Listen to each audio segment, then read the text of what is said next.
Arrowhead স্টেডিয়ামের founders plaza দিয়ে ঢুকতেই চোখ আটকে যায় একটি ব্রোঞ্জের মূর্তিতে। সাধারণ স্মৃতিস্তম্ভের মতো নয় সেটি, মনে হয় যেন কোনো আত্মবিশ্বাসী মানুষ ক্যামেরার সামনে স্বাভাবিক ভঙ্গিতে দাঁড়িয়ে আছেন। সামান্য পাশ ফিরে থাকা মুখ, চোখে চশমা, বুকের সামনে জড়ো করা দুই হাত, গলা পর্যন্ত বোতাম লাগানো ফুলহাতা শার্ট, একটু পিছিয়ে থাকা এক পা, গোটা অবয়বেই এক অদ্ভুত ব্যক্তিত্বের ছাপ। স্টেডিয়ামে প্রবেশ করা হাজারো দর্শকের অনেকেই হয়তো সেই মূর্তির দিকে তাকান না, কিন্তু বিশ্বকাপের এই উন্মাদনার মাঝে যেন নীরবে সব কিছু প্রত্যক্ষ করে চলেছেন সেই মানুষটি। তিনি লামার হান্ট, যুক্তরাষ্ট্রের অন্যতম প্রভাবশালী শিল্পপতি পরিবারের সন্তান। অথচ তার পরিচয় শুধু ব্যবসায়ী হিসেবে সীমাবদ্ধ নয়। আমেরিকার ক্রীড়া ইতিহাসে তার অবদান এতটাই গভীর যে আজও তাকে দেশের অন্যতম শ্রেষ্ঠ ক্রীড়া উদ্যোক্তা হিসেবে স্মরণ করা হয়। 50-এর দশকের শেষ ভাগে আমেরিকান ফুটবলকে আরও জনপ্রিয় করার স্বপ্ন দেখেছিলেন হান্ট।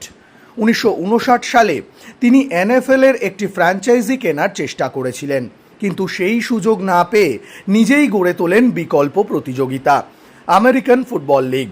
কয়েক বছরের প্রতিদ্বন্দ্বিতার পর 1966 সালে এনএফএল এবং এএফএল একসাথে জুড়ে যায়।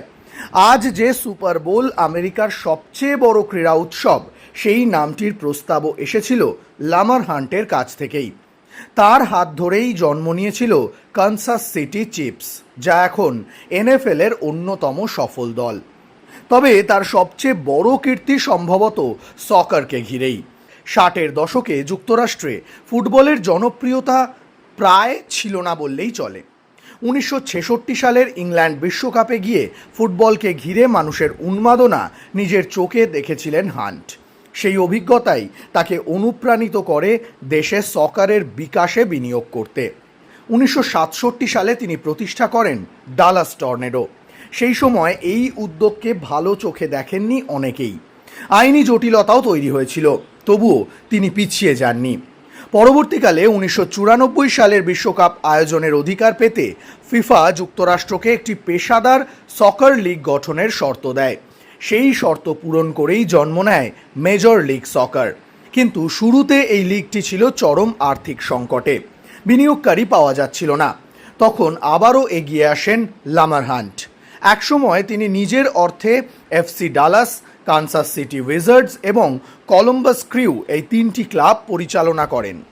মার্কিন সকারকে টিকিয়ে রাখতে তিনি যে বিপুল অর্থ ব্যয় করেছিলেন তার সঠিক হিসাব আজও অনেকের অজানা। অ্যারোহেড স্টেডিয়ামও তার দূরদর্শিতারই ফল।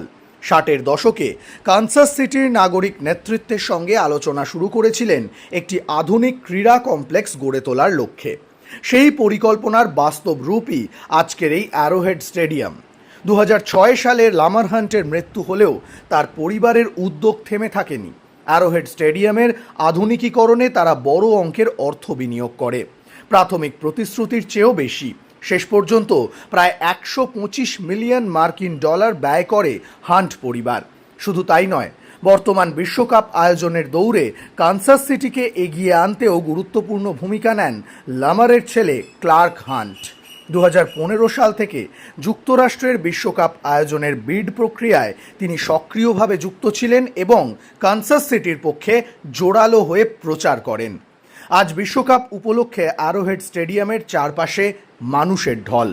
পৃথিবীর নানা প্রান্ত থেকে আসা অসংখ্য দর্শকের অনেকেই হয়তো জানেন না প্রবেশপথের সেই ব্রোঞ্জের মূর্তির মানুষটির অবদান কতখানি, কিন্তু ইতিহাস জানে।